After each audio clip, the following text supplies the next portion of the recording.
upgraded standard apartment. As you can see, it's larger than the other two-bedroom apartment. There are 2 bedrooms and 2 bathrooms, one in each room.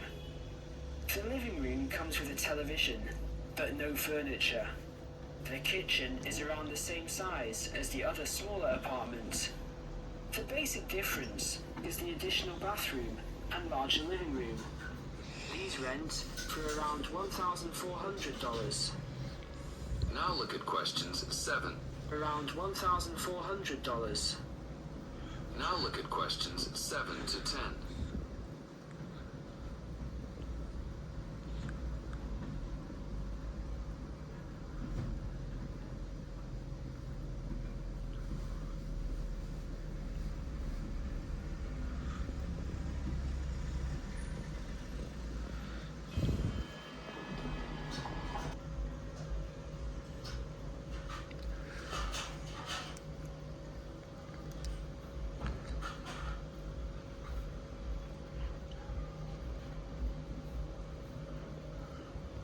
Listen to the tape and answer questions 7 to 10. Seems like a good deal. Do you know when an apartment like this will be available? That's hard to say. I know these people who live here right now should be graduating soon, so they might be moving out. Well, I guess I'll put my name on the waiting list. Hopefully there'll be an opening as soon as possible. That sounds like a good plan. I will notify you as soon as we have vacancies. You will have to leave us some information and a student identification number. Sure, no problem. My full name is Robert Jack Browning. Could I have your age, please? I'm 38. Your major? I'm studying biology. How about naming some of your hobbies? Fishing, golf, watching movies, and spending time with my family. Sounds like a good life. What is the price range of the apartment you are looking for? Somewhere between $1,000 to $1,500.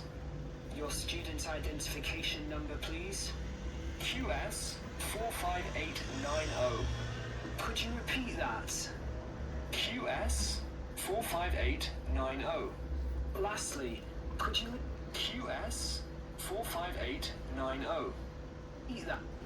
QS 458... Student identification number, please? QS 45890. Could you repeat that? QS 45890. Lastly, could you leave us a phone number? Okay. It's It's area code 236 580 2287. Thank you very much. I will give you a call as soon as possible. This is the end of section 1. You now have 30 seconds to check your answers.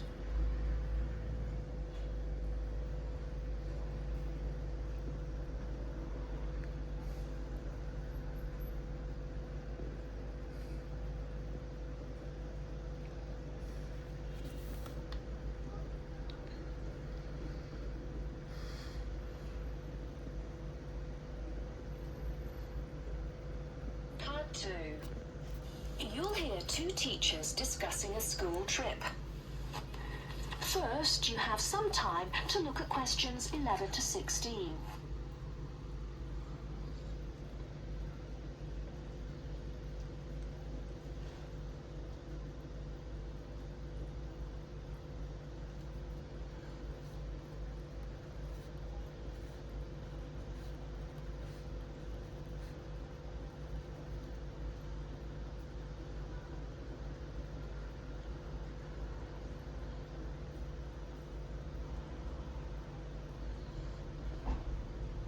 Now, listen carefully and answer questions 11 to 16. Oh, there you are, Paul. Do you have a few minutes? Can we think about this year's school trip? Hi, Jean. Yes, of course. Have you got any ideas? I've been looking through some information, and I've brought a few leaflets with me. Here you are. Okay, thanks. Just remind me when the trip is. Next Friday. We'll be leaving at 9 and be back here at around 4. So we've probably got time to visit a couple of places. Let's see. What leaflet have you got there? Central Gardens. Looks like a nice place. It's open from 9 until 6, so we could go there anytime we wanted, really. What about there in the morning and then somewhere else in the afternoon? Farmers Market would be an option first as well, at least until they close at 1. Or we could try Grey Castle. That should be possible in the morning or in the afternoon. Oh, hang on. Green Hall weekend. The last admission is at noon on weekdays. Green Hall says the same thing. Queen's Park opens at 8, so we could go there first. Or, according to these times, we could go there on the way back to school. Because they don't close the gates until sunset during the week. Okay, that gives us a few options. We went to Queen's Park a couple of years ago, didn't we? I seem to remember that the pupils really enjoyed it. It'd be nice to go somewhere new as well. I've seen groups from other schools going around Grey Castle. So have I. But then again, maybe we should play it safe and go to Green Hall. At least we've got experience of taking classes around there. Farmers Market is popular with other schools, though, so it must be interesting. It'd be good to go somewhere where someone can show the pupils around, explain things to them. I've been on a tour around the castle, and they do a really good job. I think they have guides at the hall, too, don't they? It says here that they used to, but don't anymore. You can get shown around Central Gardens, though. I think we'd have to do any explaining if we took the pupils to the market or the park. That wouldn't be a problem, though. No, and at least those two would be free, wouldn't they? I think all the others charge, and we'd have to get the parents to pay some money. I'm sure they wouldn't mind paying if it was a small amount. Let me check the leaflets. There's a special price for large groups at Grey Castle. Oh, but you can get into Central Gardens for nothing. Right. Oh, I've just thought of something. We wouldn't need to book anything if we were going to Queen's Park, but what about the other places? Central Gardens say you need to let them know if there are more than 10 people in your group, which would include us. The same at Grey Castle. Farmers Market says you can just turn up, and so does Green Hall. Right.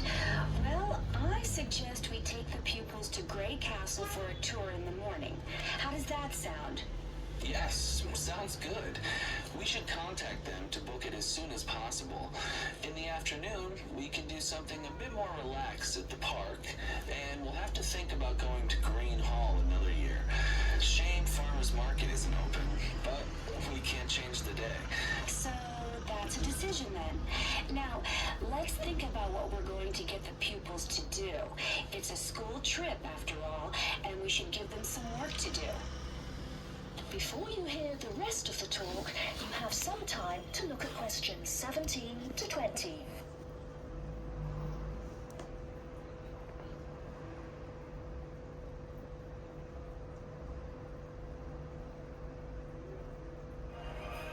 I love this sequel. Data Grip allows you to write SQL.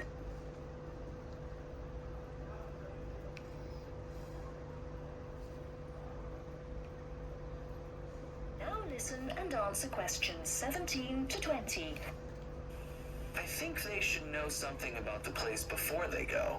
That way they know what they're looking at, and they'll be able to write about it better when they get back. I'll put some information together to look at home, and give them copies after the next lesson. Good idea. I'll write something for them to do as they're going around the place. We did a quiz last year, and that worked really well. I'll do the same kind of thing this time. Okay. Now, what about the travel arrangements? How are we getting there? What do you think? I remember one year Mrs. Jackson took her group by bus, and that was a complete nightmare. It's quite a long way, isn't it? We could hire a coach for the day, which is what we usually do. Or there's the train. It's rush hour though, isn't it? So it'll be really crowded. And it'll be more convenient for the rest of the day if we've got our own transport. Yes, we'll do that then. Anything else? Oh, we need to let the parents know what's happening. We could ask the office to call everyone. It would take too long with so many. I know when we send a letter home, there are always a few pupils who lose it, but not all the parents have email yet, so I don't think we have any choice, really. I'll write something and take it to the school office this afternoon. Right. I'll go and tell the pupils the good news. That is the end of part 2. You now have half a minute to check your answers.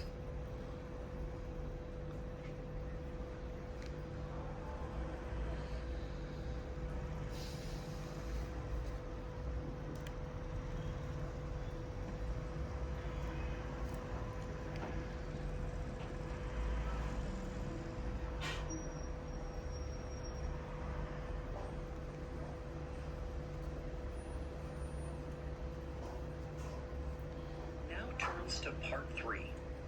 Part 3. You will hear 2 university students, Phil and Stella, talking to their tutor about their research project. First, you have some time to look at questions 21 to 27.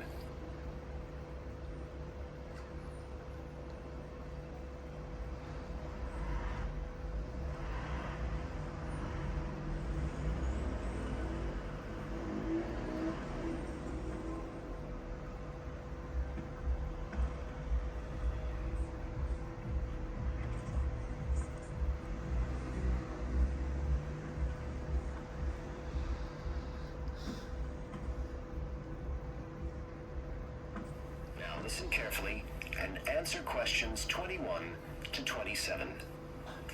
Come in. Ah, yes, Stella. Is Phil there too? Good. Come on in. Okay, so you're here to discuss your research project. Have you decided what to focus on? You were thinking of something about the causes of mood changes, weren't you? Yes, but the last time we saw you, you suggested we narrowed it down to either the effects of weather or urban environment.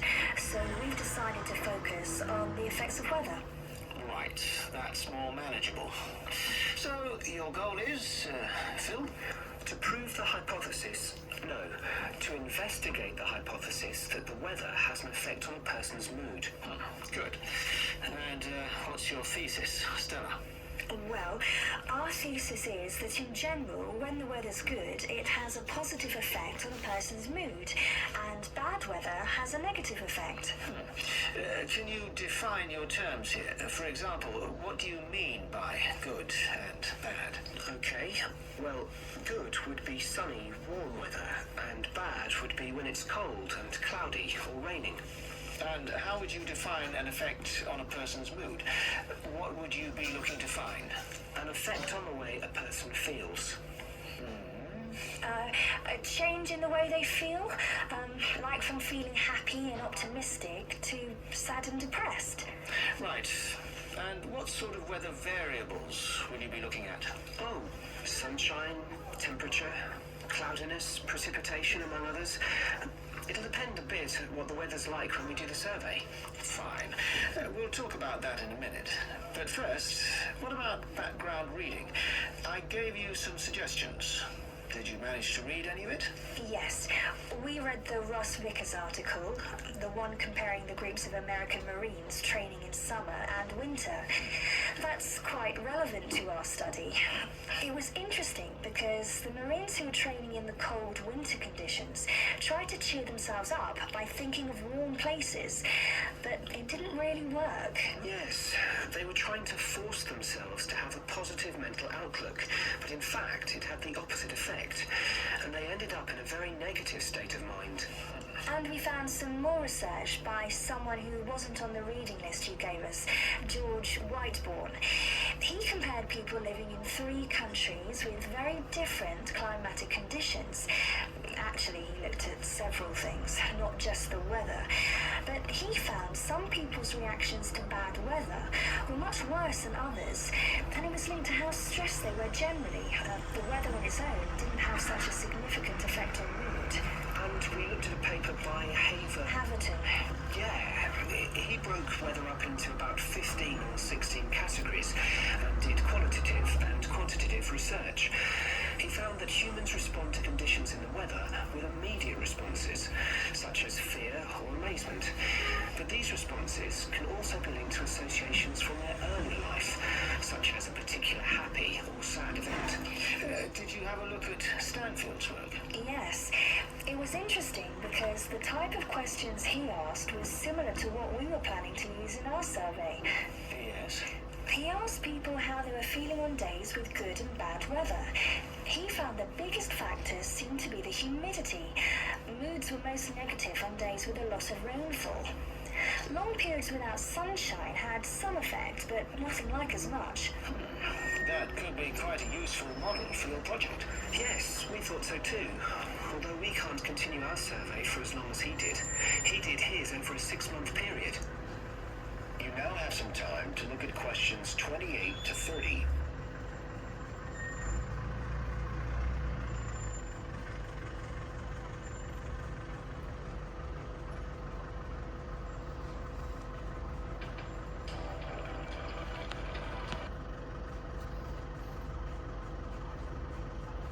Now listen and answer questions 28 to 30. Right, well, you've made quite a good start. So, where are you going from here? Well, we've already made the questionnaire we're going to use for the survey. It's quite short, just 8 questions. We're aiming to survey 20 people over a period of 3 months from October to December. We can't specify the actual dates yet because it depends on the weather. We want to do the survey on days with a range of different weather conditions. And we'll just be working on campus, so our data will only be statistically sound for the student population here. That's okay. Have you thought how you'll determine what will constitute each aspect of weather, and how many you're looking at? We decided on 4. The amount of sunshine, cloudiness, temperature, and precipitation. We thought we might use the internet to get data on weather conditions on the days we do the survey, but we haven't found the information we need, so we might have to measure it ourselves. We'll see. Then we've got to analyze the results, and we'll do that using a spreadsheet, giving numeric values to answers. And then, of course, we have to present our findings to the class, and we want to make it quite an interactive session. We want to involve the class in some way in the presentation, maybe by trying to create different climatic conditions in the classroom, but we're still thinking about it. I see. Well, that sounds as if you're on the right lines. Now, what I'd suggest that you think about, in addition to the work you... That is the end of section 3. You now have half a minute to check your answers.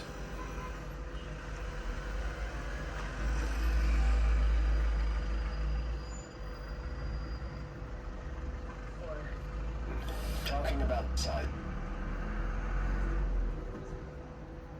The number. Kids are terrible.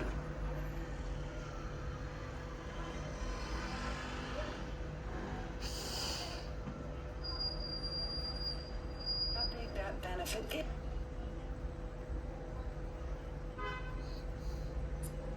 From poor families was considerably larger than those calculated for the California initiative. Now, I'd like to apply some of these ideas to the later